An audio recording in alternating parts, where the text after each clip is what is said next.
dernier mot de Louise. J'espère que c'est pas son dernier souffle ce matin, Louise Aiglande, parce qu'elle est bien malade, notre petite Louise. Ça va ? Je suis bien enrhumée, mais Bon. ça va. Allez, bonjour Louise. Bonjour Thomas, bonjour à tous. Amblyopie, c'est le dernier mot que j'ai appris en français. C'est une déficience visuelle et c'est la Fédération des aveugles et amblyopes de France qui me l'a appris hier. Parce que pour la 7e année consécutive, cette fédération a sorti un calendrier photo pour sensibiliser les pouvoirs publics au sort des aveugles français. En 2011, ça avait très bien marché. Ils avaient rajouté une canne blanche et des lunettes noires à Nicolas Sarkozy.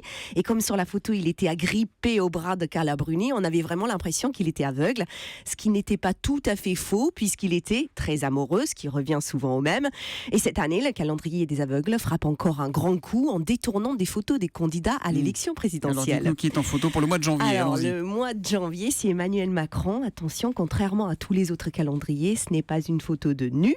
Rassurez-vous, Macron n'est pas devenu nudiste depuis que l'on a rencontré un l'été dernier à la plage. La photo de Paris Match. Voilà, c'est ça. Sur la photo, on voit donc Macron dire sa célèbre phrase « Le meilleur moyen de se payer en costard, c'est de travailler ».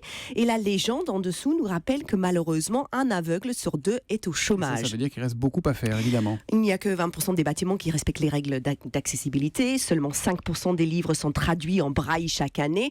En gros, si vous êtes aveugle, vous ne pouvez pas rentrer dans les bibliothèques et de toute façon, dedans, il n'y aura rien à lire, la totale.